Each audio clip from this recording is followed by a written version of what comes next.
Chances are most of us have heard of the pecking order, but few of us really understand how the system works.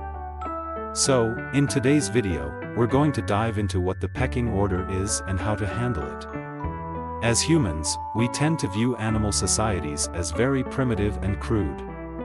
While this is not entirely incorrect, the truth is there's a sort of hierarchy that many of us fail to notice when observing animals or birds interacting with each other. The fact is, there are many ways to identify who is at the top of the social ladder and who is at the bottom, regardless of the species you're observing. This might sound a bit silly when talking about an animal like a lion, for example, because we all know who's in charge in that pride. However, many of us struggle to recognize that our very own chickens also have their own mini-societies, governed by the leaders at the top.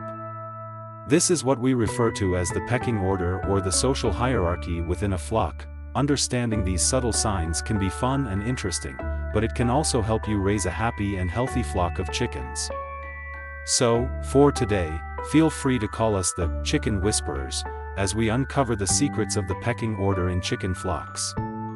Let's start with the basics of the pecking order. So what exactly is the pecking order, and how does it affect you or the rest of the flock? First and foremost, you should know that the pecking order is essentially a system that organizes chickens based on their social status.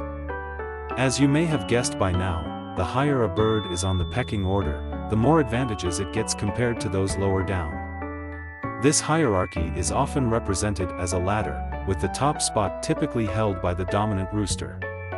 If there is no rooster, a hen will take over the role. However, this creates an interesting dilemma. If you introduce a rooster after the hens have already matured, there's a chance the hens won't accept him as the leader. This could result in the newcomer being excluded from the flock. But this is very rare, and you can usually tell if it's happening within a day or two of the introduction. Interestingly, there are 3 different types of social orders happening within your flock at this very moment: rooster to rooster, hen to hen, and rooster to hen. The only way for a rooster to move up the ladder is by challenging the current leader. If the challenger succeeds, he becomes the new leader, and the defeated rooster is pushed down the hierarchy.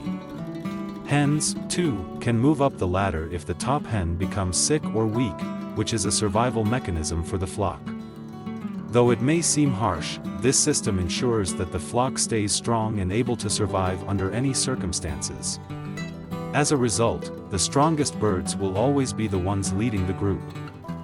The flock's survival is the main driving force behind this system. When the top birds are healthy and strong, the flock as a whole is more likely to thrive.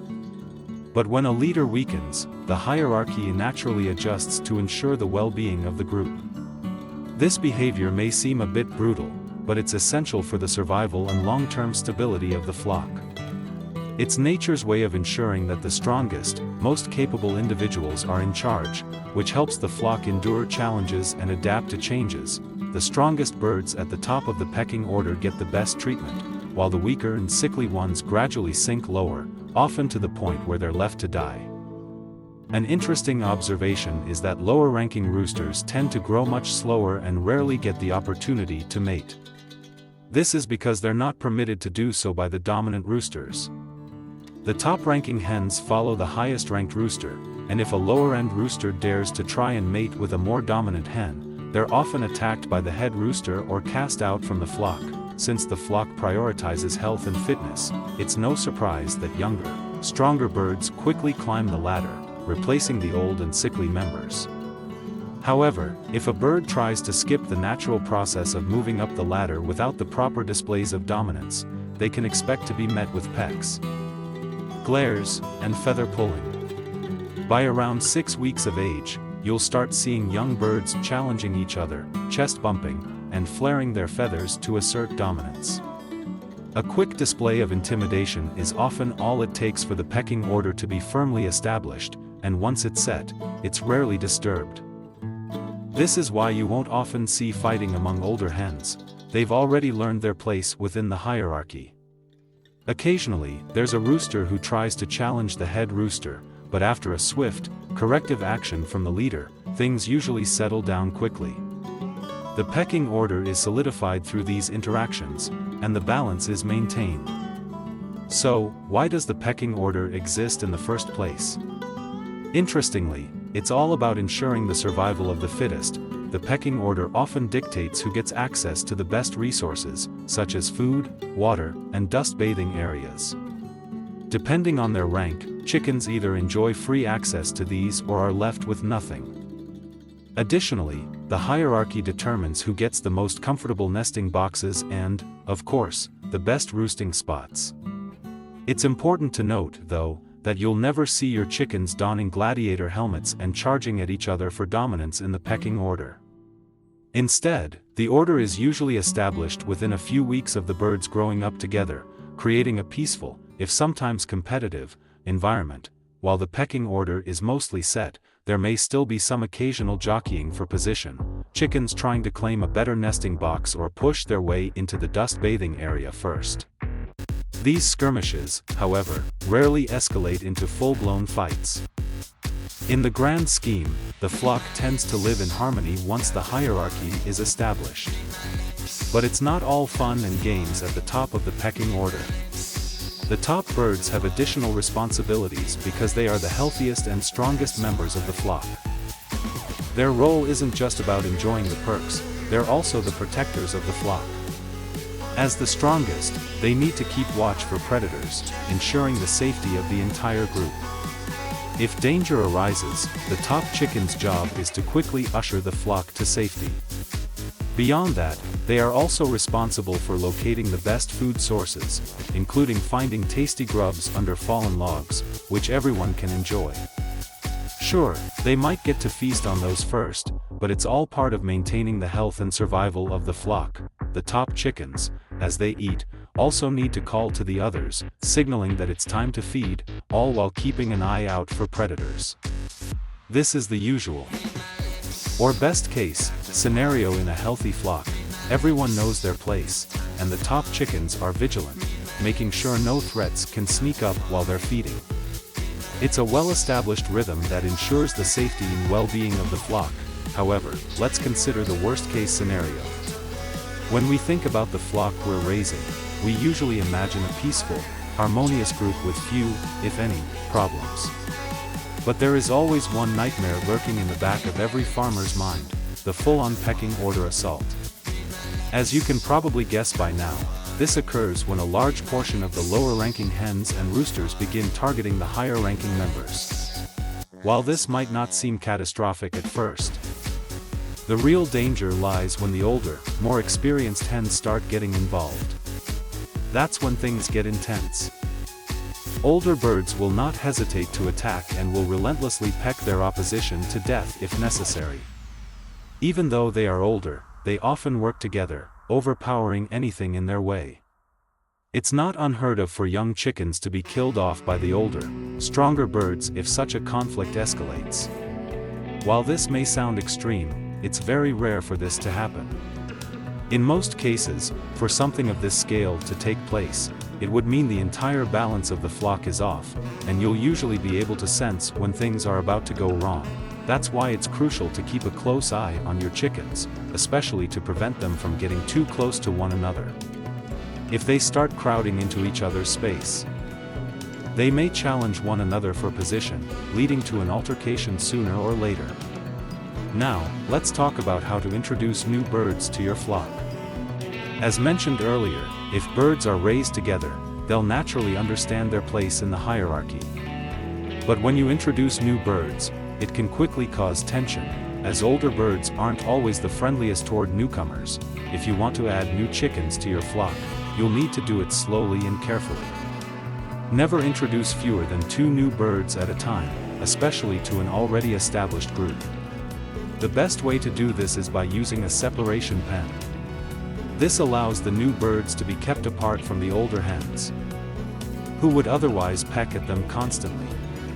After a couple of weeks of separation, you can allow them to meet, but be prepared to provide hiding spots for the new birds in case things get heated. If the older birds get riled up, having places for the newcomers to retreat to can help reduce stress.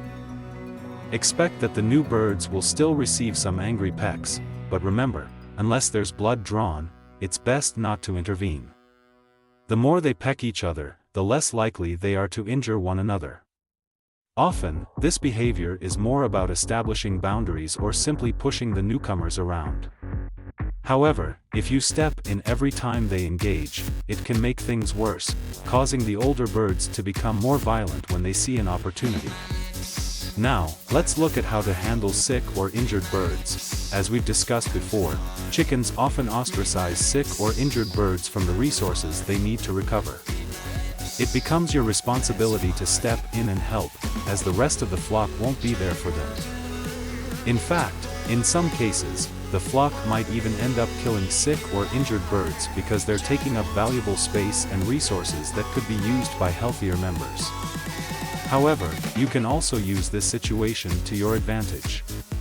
If you notice a chicken being constantly pecked at, it's often a sign that they might be unwell. In this case, your best move is to isolate the affected bird from the rest of the flock to prevent further injury.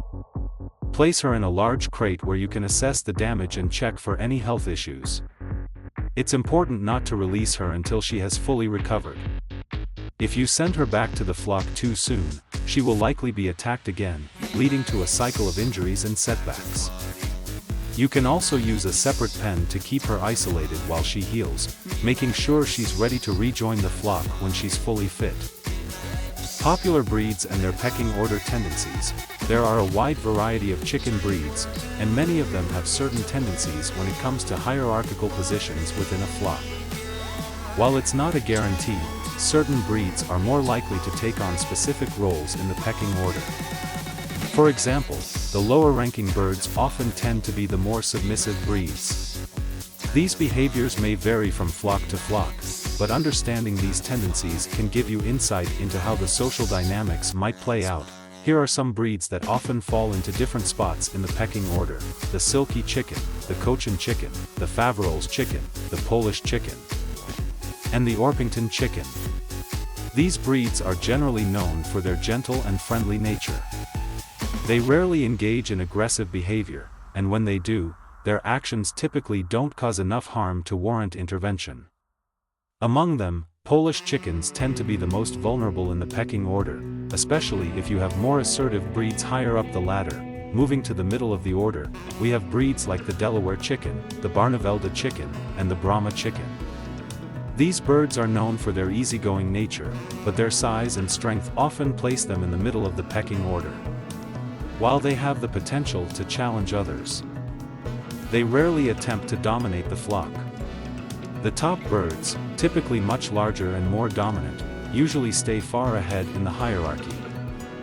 And at the top of the food chain, we have the Rhode Island Reds, the New Hampshire, and the game bird. These breeds are often the alpha of the flock. Rhode Island Reds, in particular, are known for their large size, which they often use to their advantage by challenging higher-ranked birds and taking over as the dominant rooster. New Hampshire chickens are similarly strong and assertive, making them formidable contenders for the top spot in the pecking order. These birds, especially those with game bird traits, can easily challenge others to rise to the top of the pecking order, making them formidable in the flock. This is why we highlighted them earlier. Now, you should have a better understanding of how the social hierarchy works within your flock and the role each bird plays. If you want to prevent any chaos from erupting, it's important to ensure that your chickens are not overly stressed. If you spot any bully birds causing trouble, we recommend using the segregation pen we mentioned earlier. This method will help break the cycle of aggression and bullying, allowing you to protect your flock from unnecessary harm. By doing this, you can quickly restore peace and prevent any damage to the feathers and well-being of your chickens.